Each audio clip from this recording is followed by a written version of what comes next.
Hello. Good morning, everyone. Hi. Hi. So we're about to get started. We're going to start with opening remarks by Profesora Alicia Gaspar de Alba. My name is Vicente Carrillo, and I'm one of the organizers here. So if you have any questions, please feel free to ask me anything. I'm here to assist you all. But without further ado, here's Profesora Alicia Gaspar de Alba.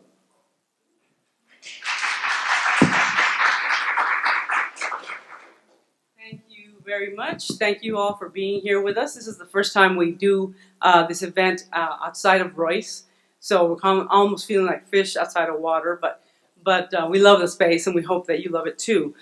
Just as a reminder, the other room is upstairs on the third floor, and there's also the women's and men's bathrooms are up there, and I think there's gender-neutral bathrooms down below. So good morning. My name is Alicia Gaspar de Alba. I'm the chair of LGBTQ studies, as well as a professor of Chicano studies, English, and gender studies. This conference is now not this conference, but the program itself, we're celebrating the 20th anniversary of LGBTQ studies at UCLA. So we are super excited to be here. In fact, in a couple of years, this conference will be 20 years old. So we've been around. We've definitely done so much work in the program to keep it afloat as a freestanding minor, and now we're in the process of preparing a proposal for a PhD program in an LGBTQ studies department, because we'll also have to departmentalize. So that's the other amazing thing that we're celebrating, other than the 20th anniversary, is the fact that we are on the radar for a PhD program in our field. Before I get started with a little bit more information about the program, let me just thank our QGrad organizers for their amazing job that they did organizing this conference. Let's give them a hand, please. Morgan Woolsey, she's raising her hand over here. Vicente Carrillo, back there, standing over there by him. Audrey Silvestre, over here. Daphne Luna, over there. Emily Padilla, who's helping us out, and Rosalie, who's helping us out with photography. But of course, also, we have to acknowledge the amazing work that Marion Brown, our program coordinator, does to help everything run very smoothly. And I also want to congratulate the QGrad organizers for their vision for this conference and their courage to open this dialogue about the politics of hate during this troubled and troubling time in our nation's history. So, as I said, 2017 marks the 20th anniversary of LGBTQ studies at UCLA. I'm going to give you a tiny little nutshell, and I really mean tiny, little nutshell history of the program's development over the last 20 years. First, a little excerpt from our mission statement, which still holds true, even though this is quite old, the piece itself. I think it really covers what we continue to do in this program. LGBTQ studies provides an academic home for those who wish to be educated in the intellectual and cultural traditions that inform our current understanding of sexualities and genders, as well as for those who wish to challenge such traditions and generate new theoretical models. The program facilitates the study of marginalized sexualities and genders in the broadest interdisciplinary sense by sponsoring courses, offering an undergraduate minor with a community component, organizing conferences, lectures, and bringing together students, faculty, and members of the broader Los Angeles community. So it was established in the college, in the Division of Humanities, in 1997, thanks to the efforts of a professor who's no longer with us, Peter Hammond in anthropology, and then, of course, our very own Jim Schultz, who, raise your hand, Jim, he's going to be moderating the first panel. I'll talk about that in a minute. Who literally kept the program afloat for so many years, and we would not have survived had he not been at the helm of this program. And the point of the minor was to formalize academically and pedagogically the study of LGBTQ people, communities, histories, and ideas. We wouldn't be here today, as I said, without Jim Schultz, who helped LGBTQS find a place in the university community. And thanks to his dedication and longtime leadership of the program, the proposal that he and Peter submitted for an undergraduate minor in LGBT studies was approved and the program began in fall '97. 20 years later, as Professor Emeritus, Jim is still with us today and will be moderating in just a few minutes a panel called Our Past, Your Future, where he speaks with 4 of his former TAs who TA'd for him in the intro course that he continues to teach, M114, and all of the TAs are now successfully transitioned into the professoriate. In 1999, Professor Schultz established our annual conference, QGrad, the first of its kind at the time, and its funding base, which comes from the David Bonet Foundation's generous annual gift that helps to underwrite a large portion of the conference. Of course, we couldn't do it without the additional support that we get from co-sponsorships, which are all listed in the back of the program, the last page. And the specific departments that donated to this QGrad are departments of the UCLA graduate students whose work was accepted for the conference, as well as the Dean of Humanities, David Schaberg, and the Dean of Social Sciences, Darnell Hunt. What they demonstrate is not only their departmental support of the queer research of our students, but also their willingness to collaborate with us in this annual endeavor to create a space for queer graduate student research and discussion. Thank you, co-sponsors, thank you, organizers, thank you, participants and panelists, thank you, moderators, and thank you, attendees, for being here with us today and making this happen, and all the support staff who will be on hand to make sure everything runs smoothly. Finally, let me remind you all to please make sure that you fill in your evaluation. At the end of the day, if you can only stay for 1 panel or 2 panels, it's fine. Just fill in, the evaluation and submit it. We will, in honor of our 20th anniversary, provide a free T-shirt or bag to the first 20 people who submit their forms. Yay. And of course, all registered attendees will be getting free meals and all kinds of swag. And then we're having a nice party downstairs at Wolfgang Puck for our reception. So without further ado, let's get this party started.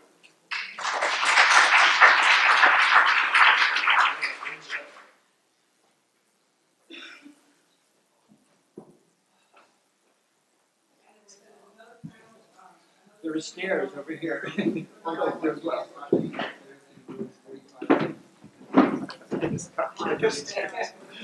Those of us who don't want to jump.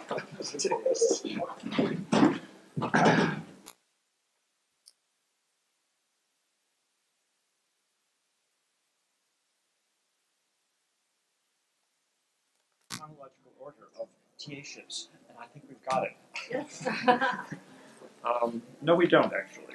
I keep having the you were a TA before Frida was.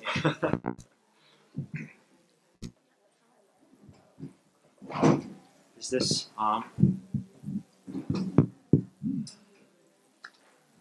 is it time to start? Okay, well, I'm really delighted to be here. As Alicia said, I was the first director of the then the LGB program. Shortly after was the LGBT program, now LGBTQ, and it's been a really exciting for me, sort of the end of my career, to be able to work in that way. One of the most rewarding aspects of my life as in the LGBTQ program has been teaching the introduction to LGBTQ studies. And part of that is because of the wonderful TAs we've had. We've had the most extraordinary group of TAs, and it's been richly rewarding for me to work with them. Now, partly we can't claim credit for that.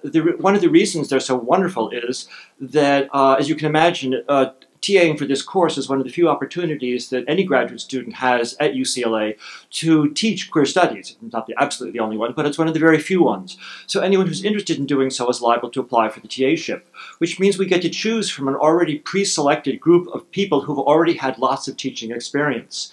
And so we get this wonderful group of people. In fact, among them, we've had 2 people who've won the university-wide teaching award for distinguished teaching STAs, one of whom is Kristen, who's with us here, which is extraordinary for a program that only has a handful of TAs total in the last 20 years.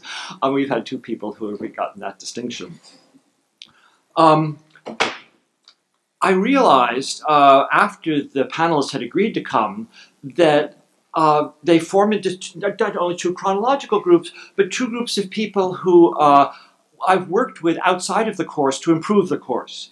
And in both cases with support from OID for improving undergraduate education in ways that were incredibly rewarding for me, and I hope, certainly for the course, I hope for the TAs also involved. The first was early on when we met one entire summer, and that was Tammy and Kristen and several other people actually. Every week we would meet in my patio and completely redesigned the course, which gave it the form that it basically has now. And Tammy particularly did heroic work doing the website, which is still the basis of the course website, and it was much more difficult to put together back in those days, and also to put it with my vision of what it should be like.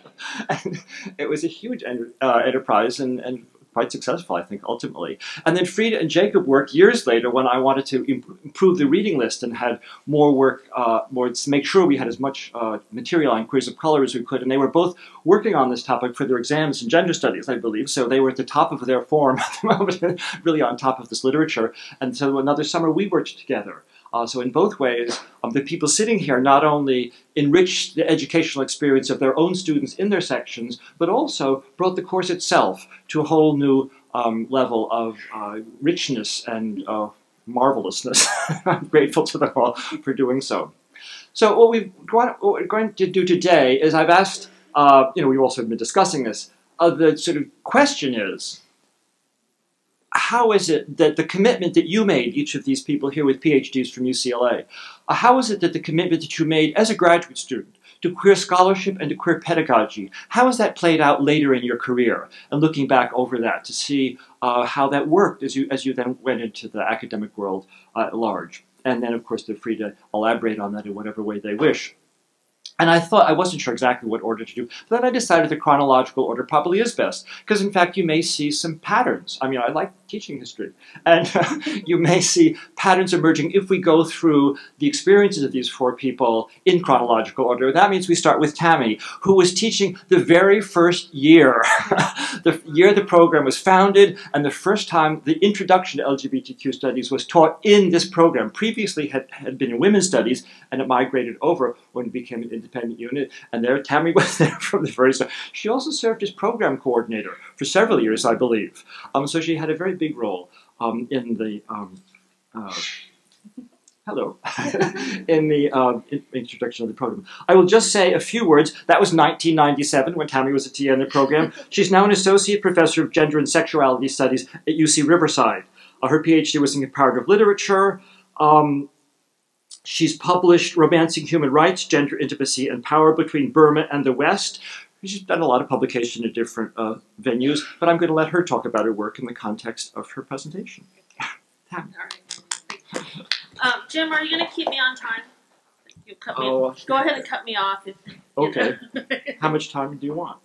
I said 10 to 15 minutes. I don't know what you chose. 10. Okay. Let's cut us off at 12. All right. All right.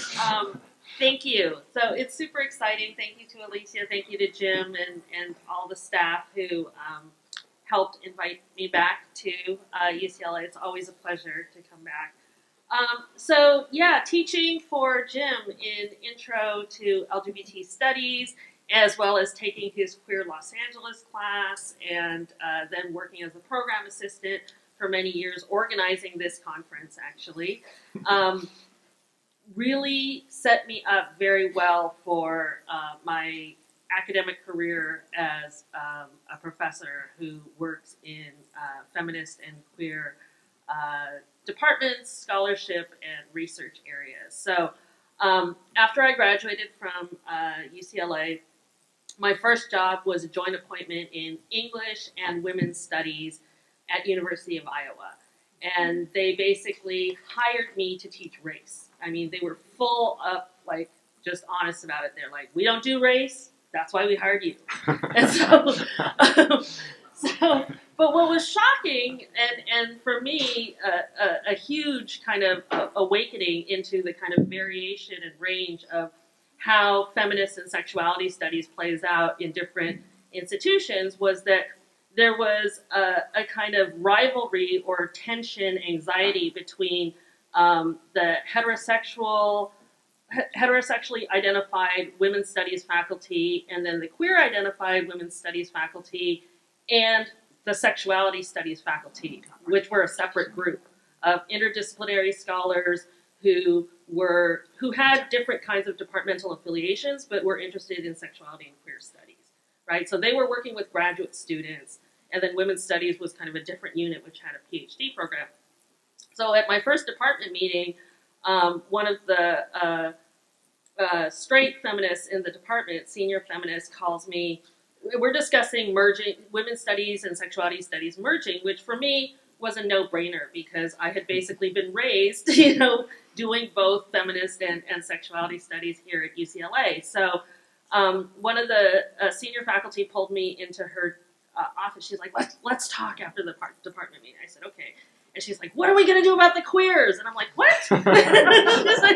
and she's like, oh, I don't want to teach gay men, and they're going to take over our classrooms. They won't let us talk about menstruation. I'm like, really? Really?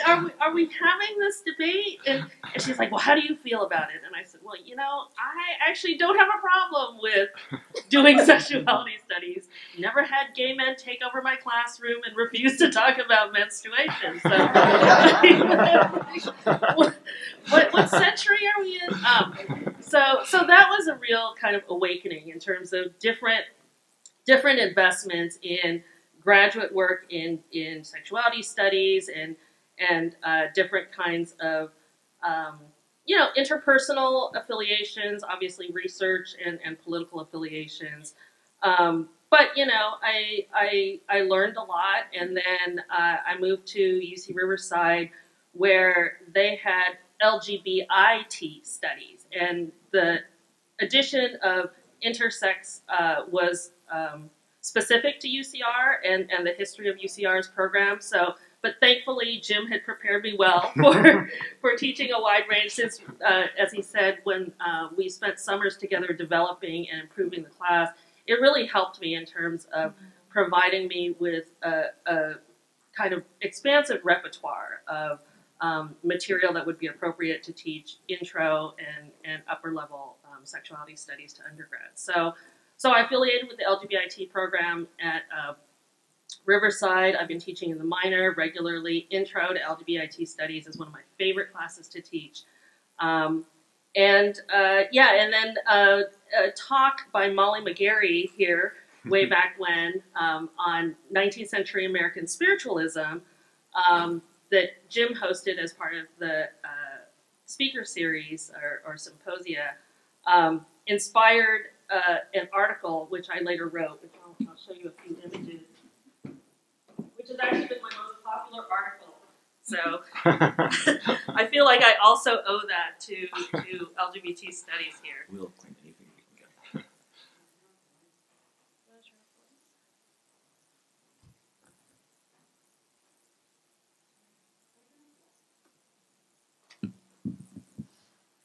So, as Jem mentioned, I wrote a book on Burmese women. A lot of my work looks between Southeast Asia and the United States around gender and sexuality, race, migration. So my most popular article, which was inspired by my work here, as well as hearing conversations while I was a graduate student here, is a feminist queer cartography of Burmese supernaturalism. So, Burma, which is located in Southeast Asia, is now called Myanmar, kind of notorious for human rights problems. But what fascinated me was that there was this kind of very open transgendered performance by spirit mediums in Burma. So I wrote an article talking about Burmese novel in translation, a couple films, as well as looking at sexological discourse of the 1970s and 80s, as well as gay touristic discourses around Southeast Asia and these spirit festivals. So Burma is kind of the size of Texas, and the biggest festival is located in the center of the country at Tambion. There's a whole circuit of spirit festivals that go on, but I won't talk too long about that unless people want to know. These spirit festivals draw thousands. I mean, it's basically like Pride, right? Except with a very different kind of purpose. They're known for not only kind of spiritual pilgrimages, but debauchery, everything's for sale, vendors, you know, you can buy everything from coconuts to drugs and you know, sex and all this stuff. So at the center of these festivals are the spirit mediums who are both fortune tellers and performers. And they're often transgendered. They perform both male and female kind of narratives or mythologies. So I wrote an article kind of looking at these images, looking at kind of the gender dynamics within this population. So there's lots of kind of documentary, ethnographic fascination around these festivals that happen in a country that's predominantly Buddhist. Ironically, in the middle of what's known as Buddhist Lent, when nobody else is supposed to be partying. And yet these festivals get to go on, which is part of what I analyze. So that's one of the novels that I look at. That's a picture of one of the spirit mediums. This is the Burmese version on the left-hand side. So the spirit mediums, when they perform, they basically are, quote, possessed by spirits, both male and female. And while they're possessed by these spirits, you know, pilgrims or people looking for better fortune will make offerings. So they will give them whiskey, chicken, beef jerky, you know, flowers, whatever the spirit particularly likes. And there's a whole pantheon of spirits with each with its own particular favorite things. So, yeah, I'll just stop there. And so basically, I guess to conclude, I felt like working at UCLA really helped me a lot in terms of giving me organizational and administrative skills, which have been drawn on a lot in my job as a professor. And I think as a result of my training here, I'm able to kind of teach in a kind of broad interdisciplinary fashion, and yeah, it's always fun. So it's great to be part of the UC system and still teaching in both sexuality studies as well as feminist studies.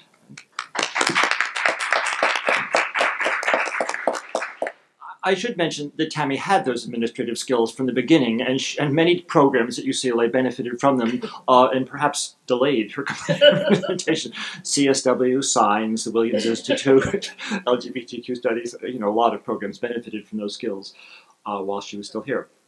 Let's now hear from Kristen Schill.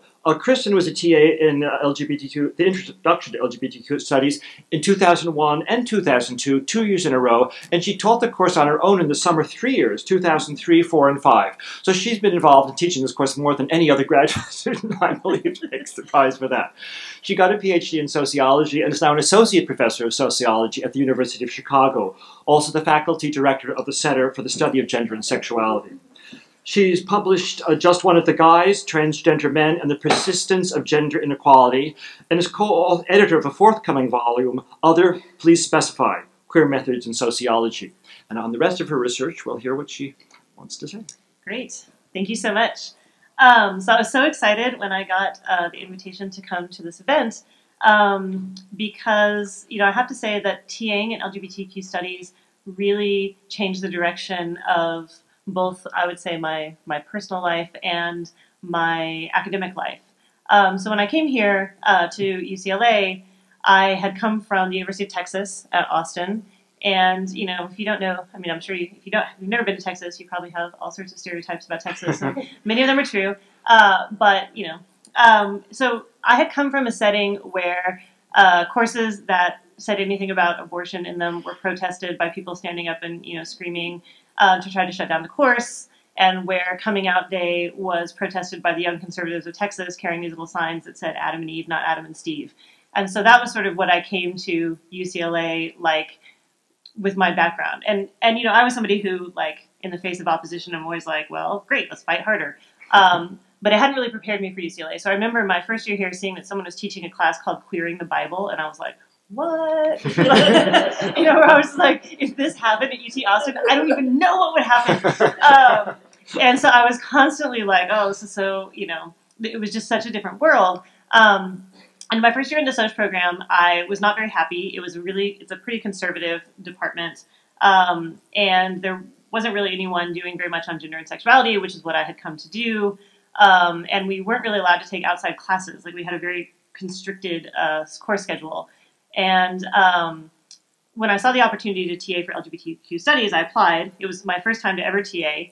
I was so nervous. I was like, what if I don't get it? I'm going to die. But I did get it. And, you know, and it was a wonderful experience because it reminded me of why I actually had cared about academia in a lot of ways, that we were teaching novels. You know, we were having these amazing guest speakers. It was interdisciplinary. You know, it was forcing me to encounter a lot of texts that I had never read, but also, like, didn't necessarily know how to teach, like poetry or something like that. And so it was really challenging and interesting. But it was, you know, for UCLA, it was a small course, too. And so I felt like we really got to know our students and interact with them. And so I continued to be involved and then, you know, taught the course in the summer, which was a great experience for me. But it was also, you know, I feel like Jim was such a good mentor because he was somebody who really, like, cared about graduate students and, like, wanted to get to know us as people. And I had, you know, several mentors like that in sociology. But, you know, it was just a different kind of care, you know, like coming over to his house in the summer, eating donuts on the porch, you know, I mean, it just was like, you know, and I also feel like Jim taught me how to be generous to students, which I think that UCLA encourages you to be bureaucratic, you know, so if you're teaching a class with, you know, 300 people, like, you can't listen to everybody's problem. But, you know, when you teach LGBTQ studies, you have students that are going through a lot of things, you know, so we had students who were coming to a realization that they might be queer, that they, you know, might be non-binary or gender non-conforming or trans, who were working through, like, familial homophobia for the first time, you know, so really, like, confronting things that were difficult. You know, I had one student who, like, he was a male-identified student who identified as heterosexual and brought his girlfriend to the class every week, where I was like, what is going on with you? Where he was like, well, what if someone hits on me? And I was like, you're going to have a realization in a couple of years, I think, my friend. Yeah. But it's like you saw students going through this thing, and like it was an opportunity to actually get to work with them and to try to be helpful as opposed to sort of being like rigid about like you have to follow these rules. I also think that, you know, one thing that was going on in LGBTQ studies as well was the speakers that were being brought in were phenomenal. You know, so I mean, I still remember seeing Jack Halberstam give the Dude, Where's My Queer Theory talk. And, you know, at the time when I was starting to shift my focus into trans studies, Jake Hale came and taught a class, like an undergrad class that I sat in on, and Talia Betcher taught a class. I mean, so it was just like these people who were coming through were phenomenal. I mean, I couldn't have been there at a better time. And I think I just didn't realize, you know, to what extent that was, you know, such a benefit, right? It just seemed like part of the culture. And it was really, you know, the first time I TA'd, I remember we taught an article that had Keith Haring drawings in it with, you know, penises. And I remember telling the students, like, if you're going to freak out and, like, report me to the dean, just, like, tell me now. You know, and they'd all start laughing. I'd be like, I'm just saying, like, and it took me a long time coming from Texas to not be like, you're going to see, like, two men kissing. Are you guys going to freak out? And they'd be like, what? Yeah. And so it was, like, a really good way for me to kind of recalibrate my own sort of teaching style.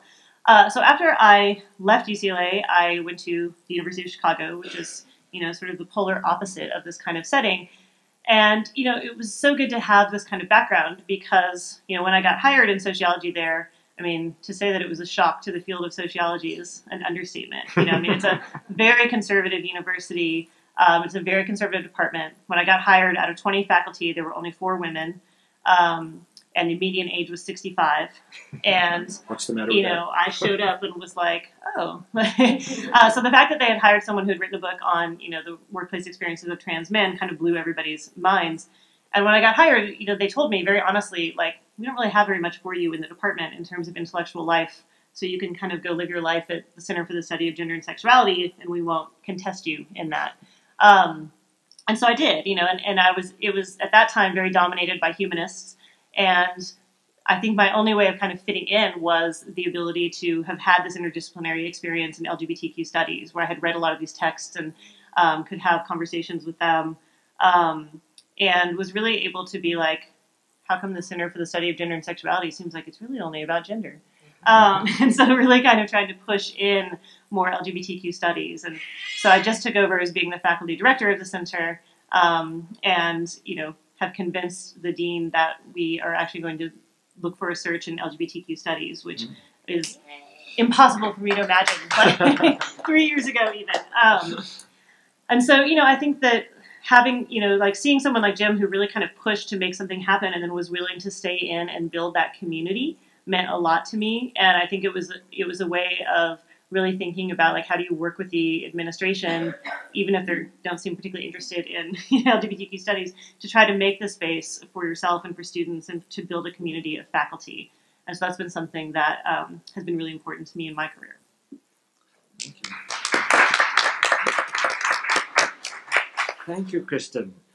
Now we move to Jacob Lau, who was TA in 2011 and taught the course on his own in 2015. He's now University of California President's Postdoctoral Fellow at UC Irvine and co-editor of Michael Dillon Lobsang-Vaca's Out of the Ordinary, A Life of Gender and Spiritual Transitions. And for the rest of his work, he'll tell us himself. Please, yes. Hi, everyone. So I'm in a little bit of a different situation because I'm a year out of my PhD, and I don't have a tenure-track job. And most of what I do is writing and research, which is fantastic. So I was going to kind of talk a little bit more directly to grad students, actually, and kind of talk about how my experience in this program has reflected in my current work and where I hope to go in the future. So one of the things that was mentioned is that, you know, we're in two sets of kind of curriculum reform groups up here. And the experience of kind of being asked to do that was something that, I mean, I know not a lot of people maybe enjoy creating classes, but I came into my doctoral program really excited about kind of how do you design a class, what do you include. And so when Jim asked me, I was thrilled, and Frida helped too, be like, hey, Jacob, too. So, you know, this collaborative approach, and we spent a lot of time actually at the One Archives, which was fantastic, kind of imagining how to rework the week on the AIDS crisis.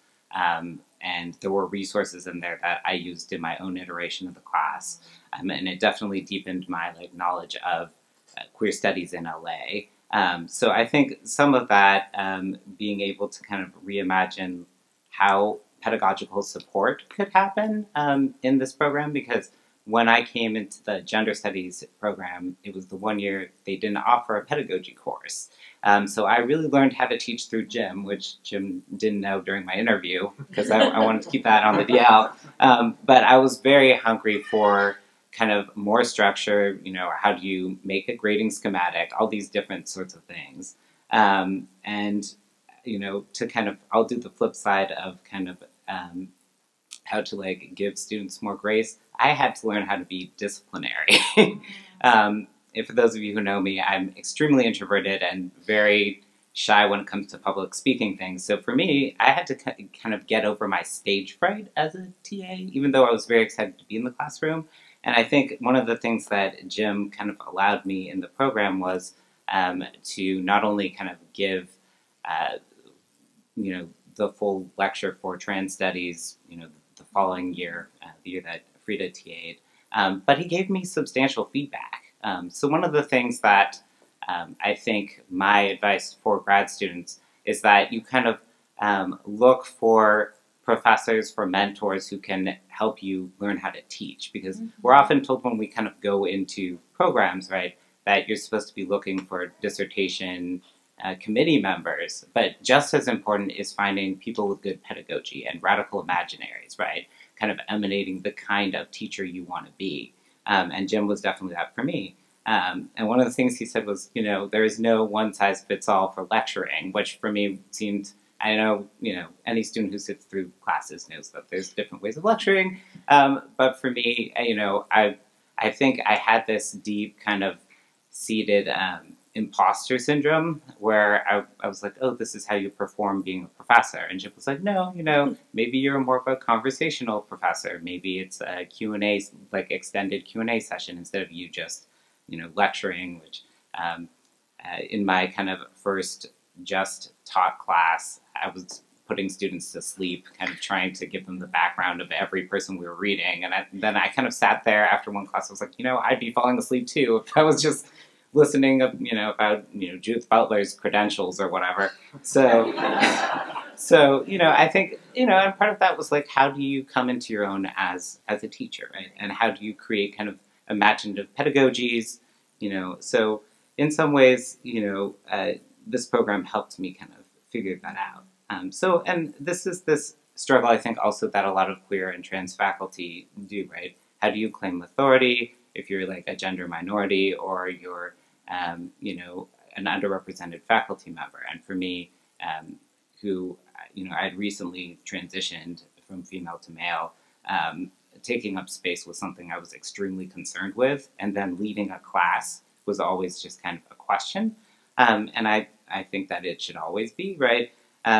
But like this question of like claiming authority, sharing space, but also like not doing this container kind of way of like, here, I'm here to bestow knowledge upon you, right? Making a dynamic classroom. So that's one of the things that the Queer Studies program definitely offered me here. And okay, so, and I think if we kind of think about fostering kind of communal radical imaginaries in our classroom, and also kind of I've been reading a lot of Sarah Ahmed recently, so this idea of doing homework, right, that the work doesn't end at the classroom, that, right, being a feminist, being a queer trans scholar, is kind of how do we bring kind of our activism into the classroom? How do our students do that? How do we kind of make this dynamic sort of situation? I think that was one thing that I got to explore a lot here. And one of the last things I want to kind of reflect on was like the function of this program to connect queer scholarship across different departments. I met some of my favorite people while I was TAing the first time in LGBT studies, and I would have not met them at all had it not been for the TA-ship. And they helped me become a better teacher too. Yamasa Westerban and actually Jen Mormon. And it was just this amazing collaboration, and I think that's the best that we can have in these sorts of teaching environments. So yeah, I think those are my comments.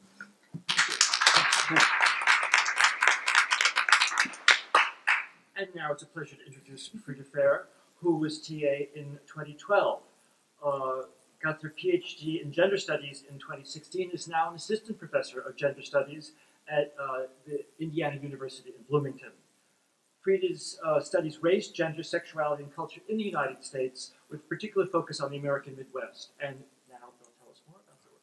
Yeah, and I just wanted to say thanks to the organizers too for the name tag. And I remember I was saying to everyone else that I love that like leaving the A off, because it kind of marks my my just coming into my queerness at UCLA. And there was a whole period right before I TA'd for intro to LGBTS where I was putting a dash between the D and the A in my name. So thanks y'all for just taking that A right off. I like it. So I'm just really excited to be here, and it's so wonderful that a PhD program is starting in LGBTQ studies at UCLA, and I just wanted, because I'm also really close to the graduate experience, and Jacob and I graduated both in 2016, and I just wanted to say a few things about how TAing for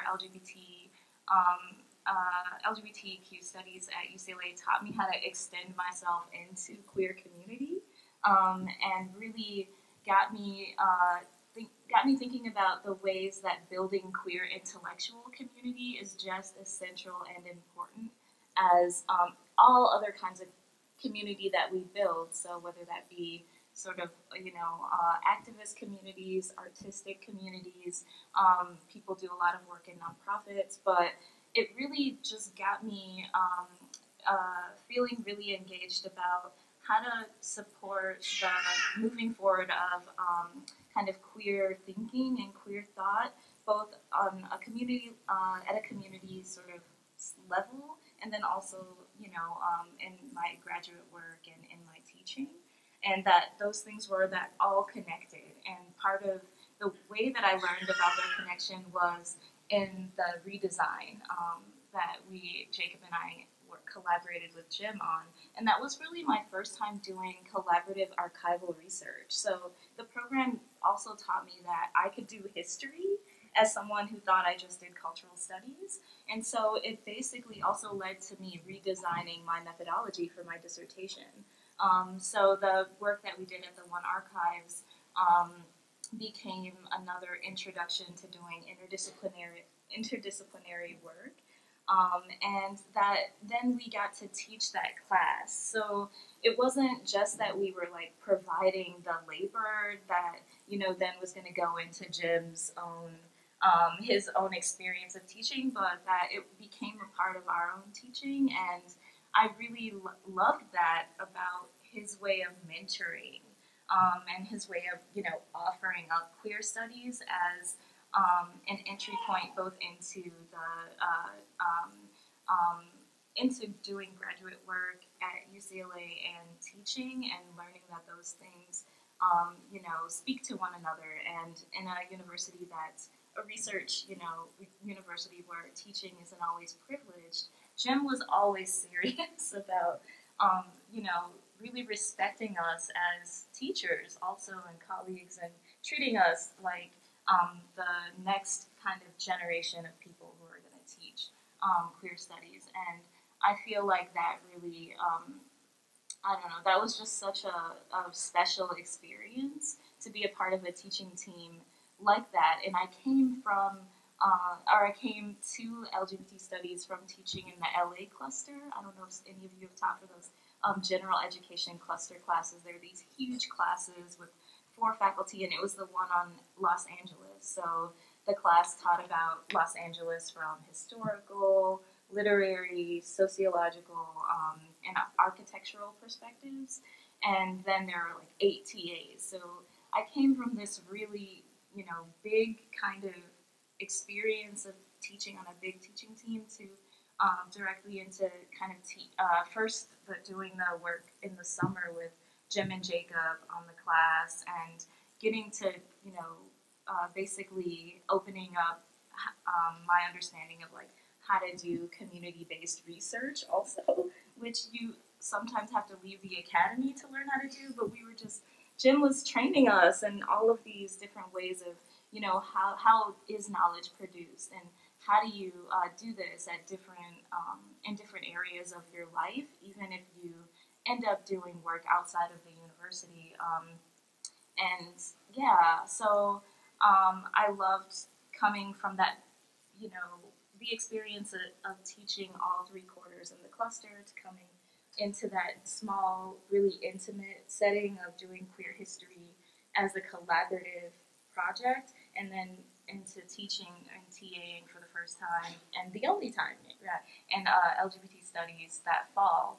So yeah, I think that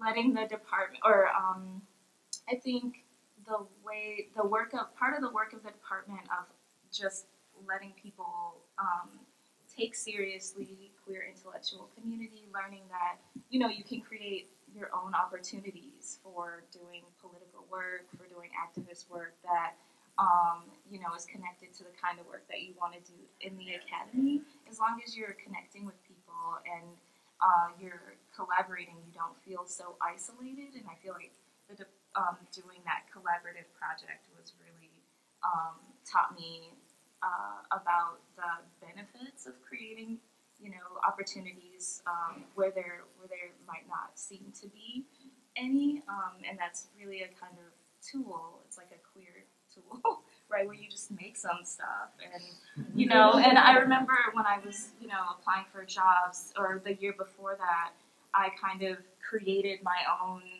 I had a fellowship, but I was an alternate for that fellowship. I didn't even know if I was going to get that fellowship, and I was, basically created this this position as like a visiting research something. Because I wanted to move back to the Twin Cities, and then I was writing departments to see if I could use an office, and I was like, what is this hustle from? And it really came from these days of, of being taught that you can kind of create these collaborative, spaces, and then that happened.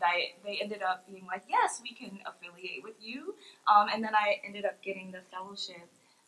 But it was out of those tools of just learning how to connect with people and how to bring the kind of critical work that we do in the university to all levels of work that we do in the community and beyond.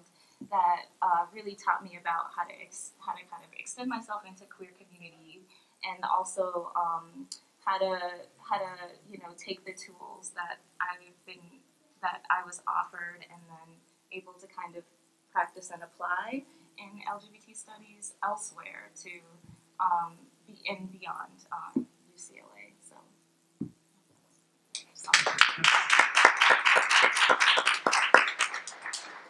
Thank you all very much for those talks. And of course, we want to have lots of time for questions, but I thought we might just take a moment first to see if the panelists have any questions or reactions to each other to get the conversation started. Of course, they may or they may not. I have sort of an addendum, I guess. So it's just sort of building on what the other panelists have talked about.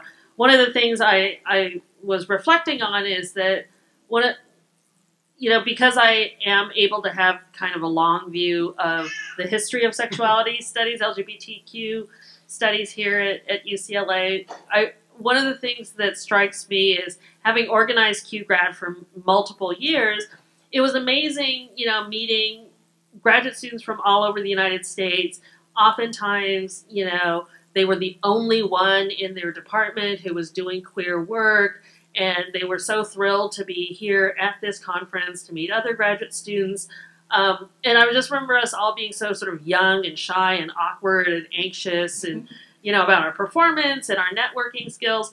And yet now, 20 years later, a number of those people are superstars in their fields. I'm thinking of Karen Tongson, Amy Bong, Angbang Lim, Kristen Schilt. It's like, so a number of the graduate students who came through QGrad went on to become, as I said, either cutting edge scholars or leaders in their field, and I think that's very significant about the kind of queer community that Fred was talking about.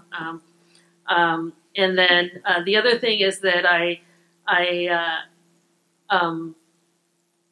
remember when we were LGB studies, and then LGBT, and now we're LGBTQ, and it's exciting that there's a new PhD program being launched. And similarly, I remember when the Williams Institute was a closet in the law school. Literally, we were a windowless closet because I was the grad assistant over there too.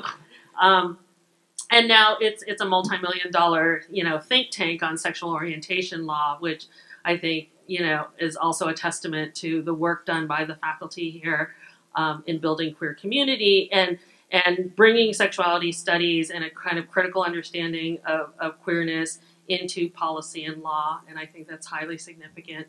And then similarly, my department over the last decade has also shifted from women's studies to gender and sexuality studies. We are now switching our LGBT studies minor to queer studies minor, and last year we had our first trans hire, or our first specialist in trans studies hired, and we're hoping to do more. So definitely, the field is expanding and growing in lots of exciting ways, despite the current political climate. And I think it's important to remember that and to continue to work to have these kind of radical imaginaries so that we can push back against the prevailing kind of, closing of the American mind.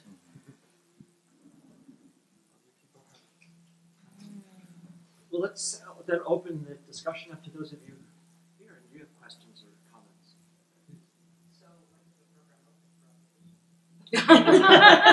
Yeah, Tamarian can tell you. I think the announcement is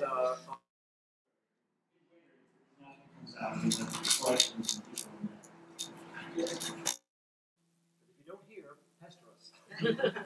Any other comments or questions? Sign up for, interested in seeing.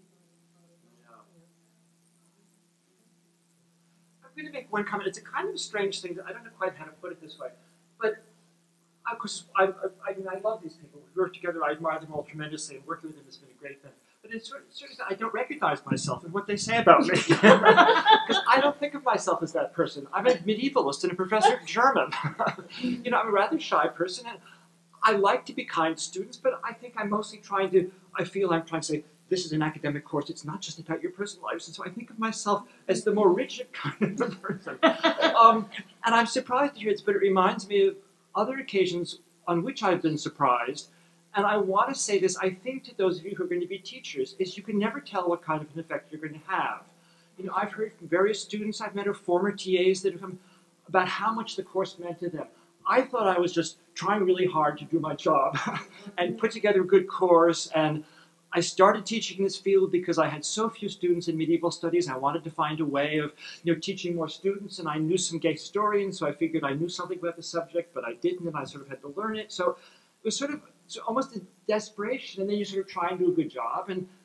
But what I'm really trying to say is you can never tell the effect you're going to have. And it can actually be much better than you realized or thought you were doing. And you should keep that in mind as you're just trying to do your job, as you're working hard, that it really does matter in ways you don't even recognize at the time. That's certainly been part of the surprise for me. I wanted to give you that encouragement. Any other comments? No other questions or comments? Yes, please. So several of you have spoken about going into contexts that are maybe less queer-friendly or queer-aware than UCLA. What tools did you find to be most useful for navigating those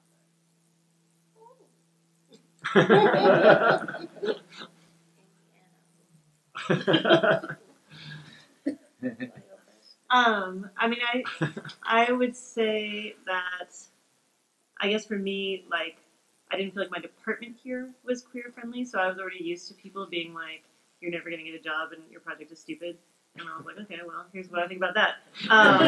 So I feel like, having grown up in Texas and, been used to having to be on the defensive all the time, this was a nice respite from that, but I didn't feel like I got that in my department. And so I was, I do feel like what my advisors in my department who did support my work did was teach me the tools to kind of like, not let that crush me. Like I became very clear on what was an opinion and what was like actually input, so like if someone told me like, there's nothing interesting about your work, I'm like, well, that's an opinion, or if they told me, I haven't read your work, but it seems to me that, I'd be like, okay, well, that's clearly an opinion. And so I learned very clearly to sort of sort through like what was actually like useful feedback and also to like really anticipate what the critiques were going to be so I would have good answers for them. And so I gave a lot of job talks here, practice job talks to like relatively hostile audiences, which, wasn't awesome. But then I was like, oh, I actually know every single question that I'm ever going to get. In fact, I could answer them in my sleep. People would start going and I'd be like, oh, okay, I know where you're going with that. Like, okay. And so I think that it was more, I think I was ready to be sort of on the defensive. But then as soon as I got to Chicago, I just tried to find a few people who were going to be supportive, so like for me, like, it was like Lauren Berlant in English, who was like the one other like visible queer person who was like, let's be friends. And I was like, thank you. Because I just wasn't prepared. I mean, in the social sciences division at the University of Chicago, like the whole division, which is 8 units, I think there are less than 10 openly queer faculty. And so, I mean, that's out of like, 700 people or something. So it was just really a different kind of setting. And so I think it was like trying to find people. And, honestly, the community that I had that first year, also when I got there, my partner at the time transitioned right when I got there. And it was actually the undergrads in my queer classes and my grad students who I felt like I could form a lot of community with and do reading groups and things like that. And I think that really kept me sane at that time because I felt like I had people who understood my life more than I would say like most of my colleagues did. Yeah, I want to just say something about queer sociality. So, in these spaces, right, that are not really marked as queer, because for me it's been about navigating like both heteronormativity and homonormativity in a really liberal kind of Midwestern college town that's very gay friendly but very homonormative. Yeah. So I think the kind of tools of queer sociality that are sort of activated around like dancing and staying up all night and the things that we did anyway as TAs, like grading or going out and really just kind of practicing that model of queer community building that doesn't stay still, right? It always shifts and changes wherever you go, and you have to kind of figure out and recalibrate to it. Like, what are the kind of queer tools that you need at whatever time and place you happen to be in? And so for me, going to the one little gay bar in Bloomington, Indiana, that has really incredible DJs that come from all over the country somehow, and it's like the best gay bar that I've gone to. Or it specifically calls itself a queer bar. And like seriously, like teaching my classes and then sometimes just going there and dancing really late until even the people I know leave. So that kind of, those practices around like how to just keep alive these modes of living and being that definitely like teaching queer studies and engaging with queer histories like expose you to and remind you of, but you have to really figure out like what those are going to be for you, and they might shift and change depending on different moments in your life. So Yes.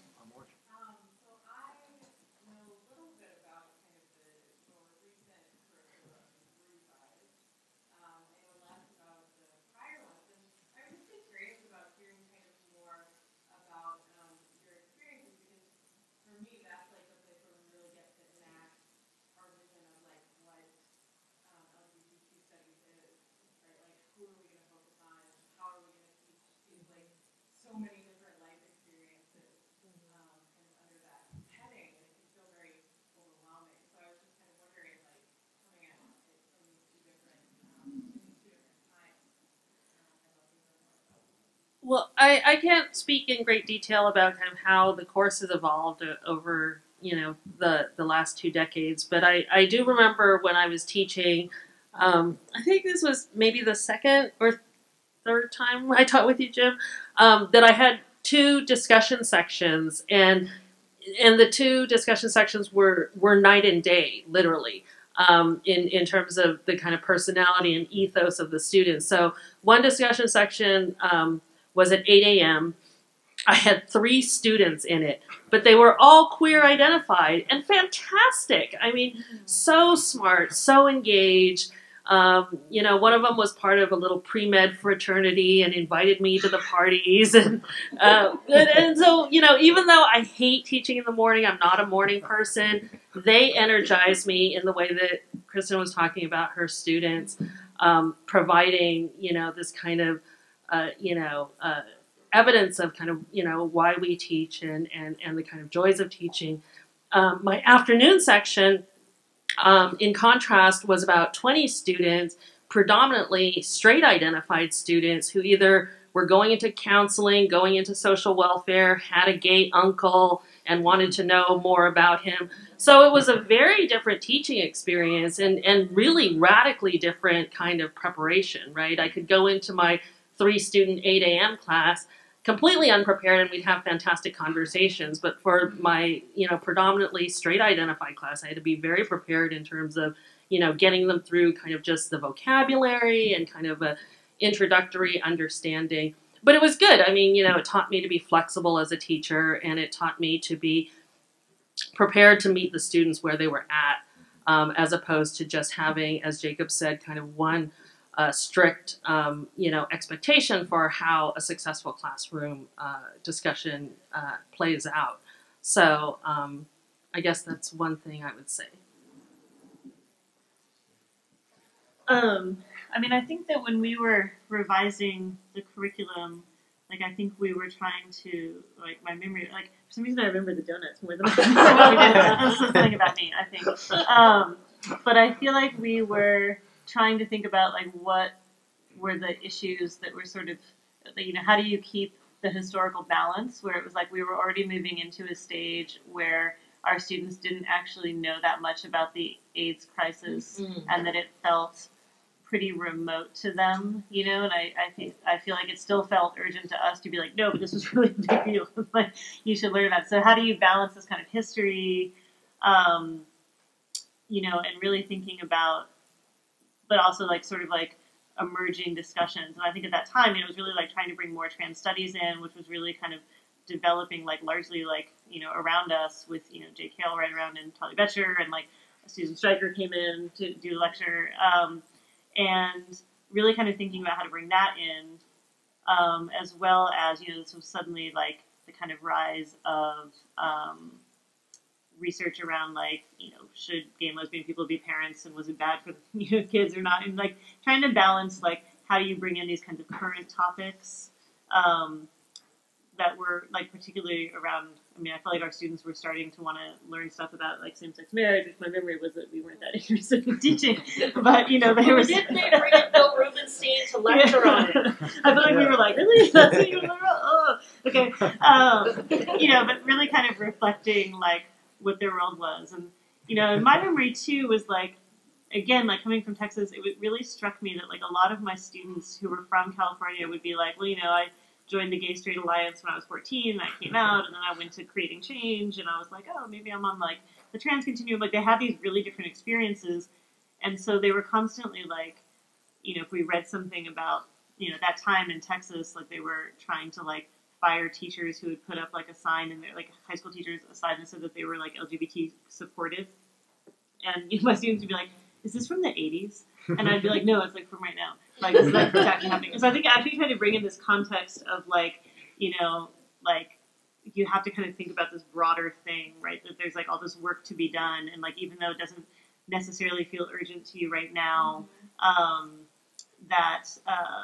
it is, and like we have to kind of think more broadly about like, yes, you might want same-sex marriage, but what is that going to do, and like who's that going to benefit, and really trying to make them think more broadly about these kinds of issues, and outside of like what would have been, like what was often a kind of like more positive experience that they were coming to. I mean, not all of them, but so I think it was really trying to think of ways to do that, and so that's sort of my memory of that, was trying to kind of put it in context and like bring in these guest speakers who were really kind of on the cutting edge of like what was going on in LGBTQ studies, like across different disciplines, to have them engaged with these ideas.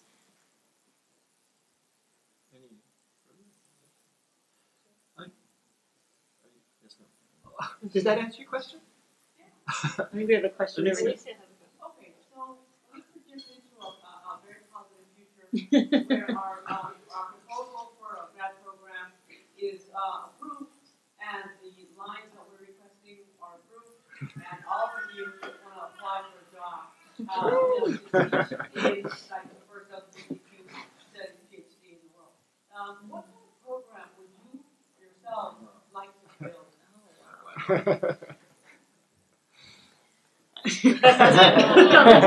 Wake up. Okay.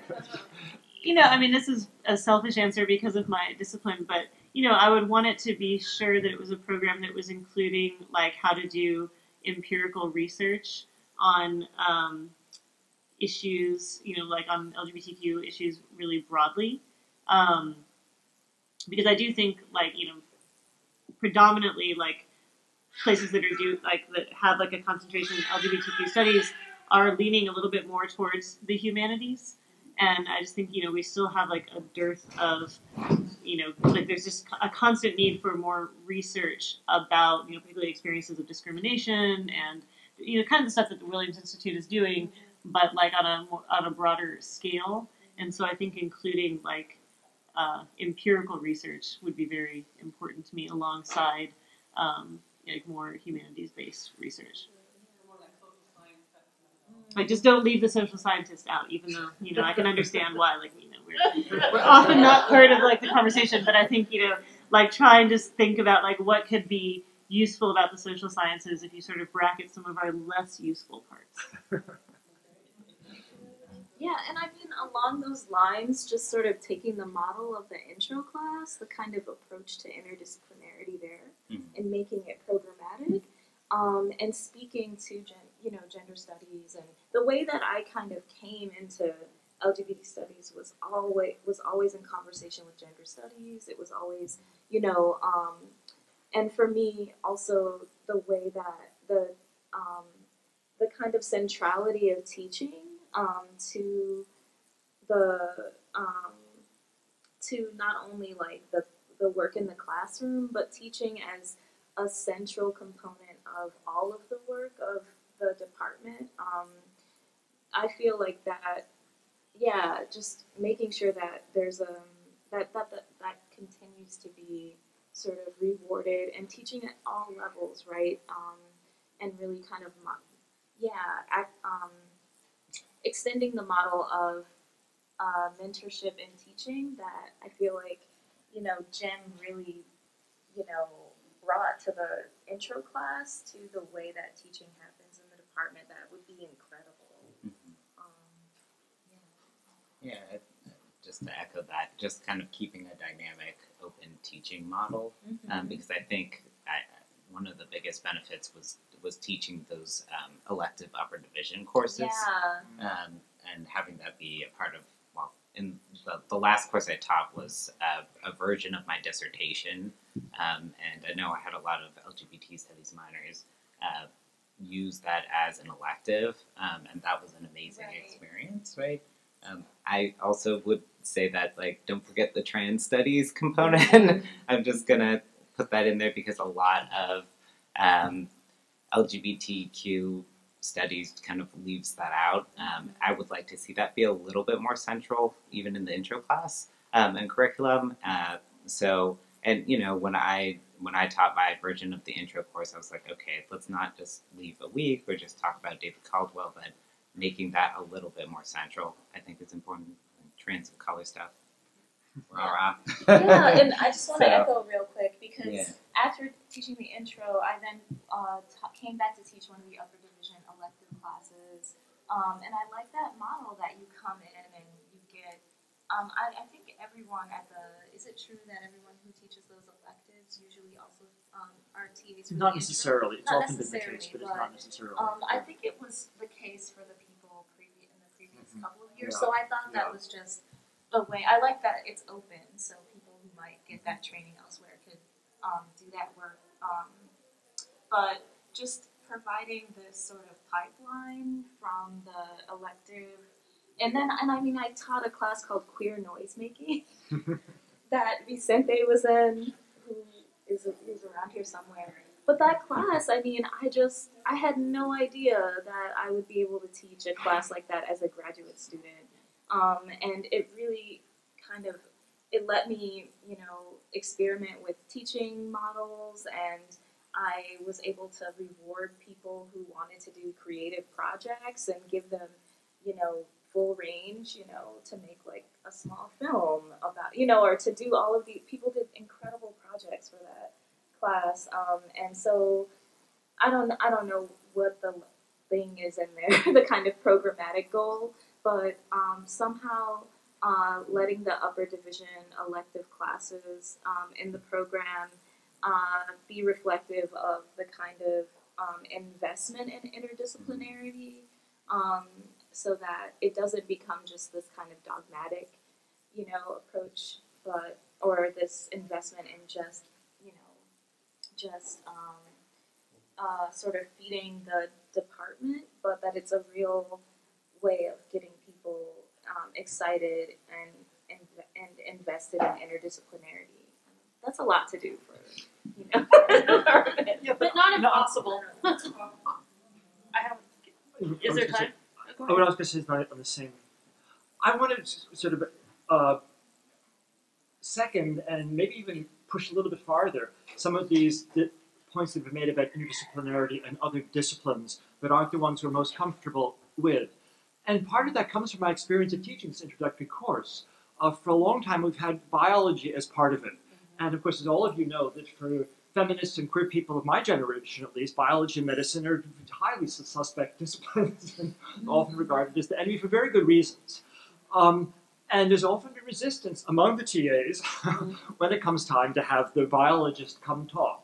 But what's surprising, and of course I studied biology before most of the things were even discovered that are talked about nowadays in biology. So I'm a real outsider here. But I've often been surprised at how the questions that are raised by those talks on biology are exactly the same kinds of questions that are raised in cultural studies and historical studies and so forth. And I think those of us who are used to working in our own disciplines need a little bit more respect, actually, for the disciplinary integrity of certain other disciplines. Of course, one has to be critical. I found the same thing sometimes in my cultural studies friends when they talk about history, which is really not such a distant discipline. I remember having an interview with someone who claimed to be interested in queer history, and when I asked what the historians were that he admired, it was Carolyn Dinshaw and Judith Butler. Well, I mean, I admire Carolyn Dinshaw and Judith, but they're not historians. And there's been amazing work done in queer history, really substantive, out of the discipline of history, but really revolutionary thinking about what it means to think. And that's another thing I think that we really have to be careful about, is to a certain respect things that various disciplines have discovered outside of our own free mind, because they often are the same questions, and it can be really very valuable to confront them. Sorry, Tammy, you want to Yeah, and I would basically, I agree with what everyone has said, but building on what Kristen said, that I think it's important to train in a DREAM program.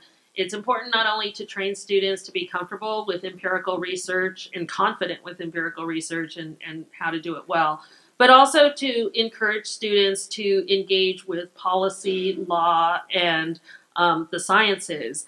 And because I think that, those are areas, through which and in which, queer scholars can and should be making an impact, right? Obviously, I'm a huge fan of, queer theory, humanities, and the arts. So obviously that's a given. But I do agree with Kristen that I think training graduate students to, for example, write op-eds, right? To really kind of be able to engage as public intellectuals, to be able to talk to the media about, current events.